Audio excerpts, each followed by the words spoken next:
Look at how he is affecting you. And he locked up. Look at how he's affecting you still. Look at how this is affecting your children. You got to put you and your kids first.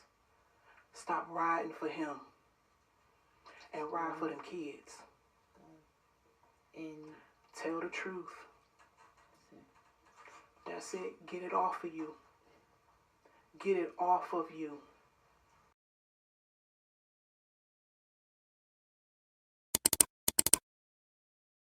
hey everybody, welcome back to the channel. It is your girl, Angel Baby. Make sure you like, comment, and subscribe. And of course, Angel Baby is back on the Naziah Harris case. Now, the person that you heard in the beginning was Naziah's cousin Roxy. She was talking about Shannon and Jarvis, and basically how Shannon needs to just let Jarvis go because allegedly the woman is still dealing with him. And she seems to have no regard for her niece Naziah. Not at all. I mean, it's even been said that Shannon took the GoFundMe money, bought herself a car, and not just that, she is allegedly putting money on Jarvis's books. I mean, I'm not going to lie. The way that Shannon is out here moving, I wouldn't be surprised if she had firsthand dealing with this whole situation. If she was involved and she knows exactly what happened, and I wouldn't be surprised if Annette Harris knew as well. Because what? Why would you wait the whole day, like the whole night, before you call the police? And you don't even call the police when you first wake up. You go to the school. It's January 9th. It is cold. It is snowing. And you go to sleep so comfortably in your bed, Miss Annette Harris. Shameful. Now, as far as his cousin Roxy coming out, there's a lot of people that are upset with her as well, telling her to have several seats because they want to know where she was when Naziah needed help. But she insists that she's only extended family. So a lot of people feel like maybe she should just keep that same energy and stay extended. Like, I don't know. What do you guys think about that? My opinion, I feel like the cousin Roxy failed Naziah as well because, she was saying that she knows everything that's going on. She knows the truth. So I'm like, if she knows the truth, then she would know what Naziah was going through. She would know that there was some red flags. So she failed Naziah as well.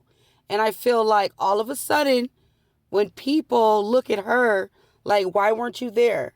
Now she's hollering, oh, I'm just an extended family member. That's how I feel about it. Now in this video, I'm going to do something very interesting. The prosecutors have laid out a timeline of Naziah's disappearance. Some things I do agree with, but I also want to fill in some things as well. And I feel like the dots are connecting and we got times, and let me let y'all hear what I got. Now, on the timeline, the prosecutors say that Naziah took the school bus to school. That is very interesting because Annette Harris testified that she dropped Naziah off that day. Even on the timeline, they reiterated and said there is surveillance video of Naziah getting on the school bus on January 9th, 2024. So why would Annette Harris lie about that? That is the question. Because according to prosecutors, she did not drop Naziah off. Naziah took the bus on January 9th. She had her hair in 2 puffballs, clear frame glasses, a white sweater with a black jacket over it, a colorful Rugrats puffy jacket with a fur-lined hood with light blue jeans and Nike shoes. They said Naziah used a DPS, which is Detroit Public School, issue tablet that she used to communicate, and she communicated with an app. She took one last picture of herself on her tablet, and this was the picture that Naziah took. Now, using the same tablet, she sent a message to Jarvis, letting him know that she would be meeting up with him after school at the end of the day. So Naziah Harris, she gets out of school around 2:45, 3 o'clock, somewhere in between there.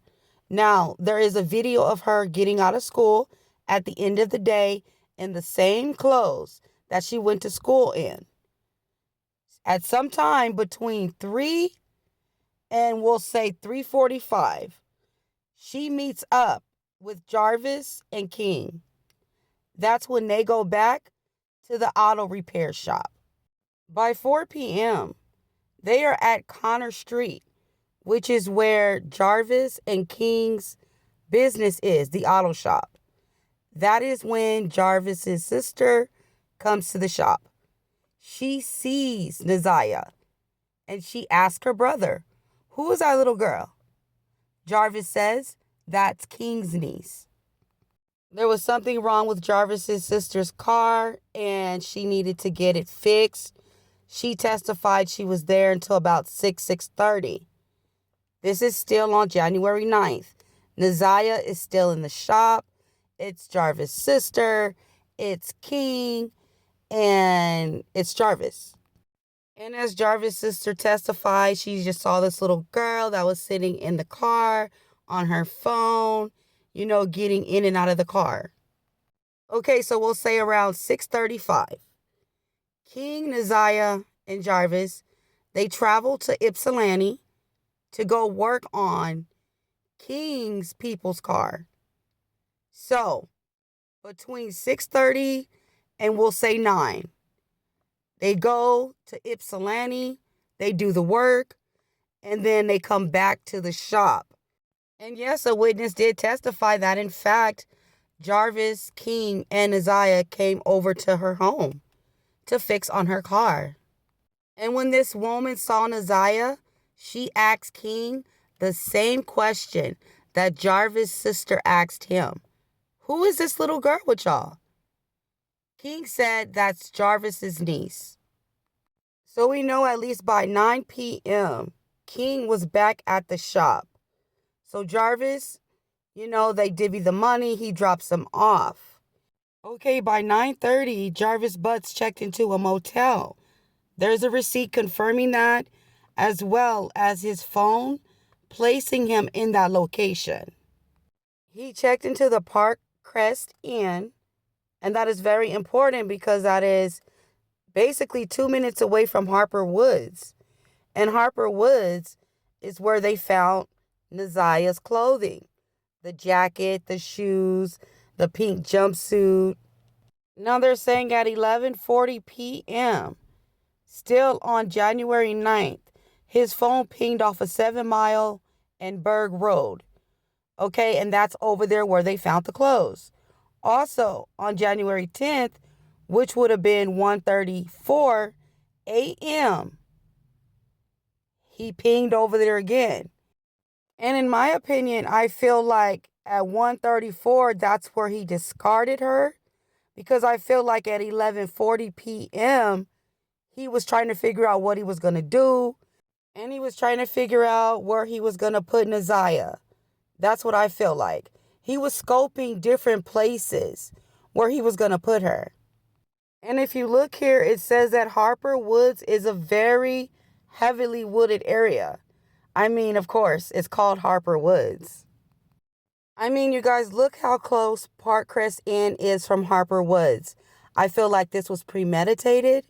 I feel like Jarvis knew what he was going to do. And I feel like maybe he thought that he may be getting caught pretty soon. She was texting him more and more. And I felt like maybe he was thinking like, this has gone too far. And now she's pregnant. I mean, there is so much evidence against Jarvis. He is caught literally red-handed. Everybody's seen him with Naziah on January 9th. So between 9:30 on January 9th and 1:34 a.m. on January 10th, between those times, something happened to Naziah. Now, between those times in that motel room, only Jarvis and Naziah know what happened. And the only way that we're really going to truly find out, and especially without a body, is if Jarvis comes clean and he tells what happened. But he's never going to do that because this man is a liar and he is a monster and he is a predator. He is a terrible human being. So as of right now, all we have is just speculation. You know, we could speculate and say maybe they were going to perform some kind of thing to end the pregnancy and things went south. Maybe she got sick. He didn't know what to do. He panicked and he got rid of her. Or maybe he planned the whole thing from A to Z. And it was never his intentions on letting Naziah go home that night.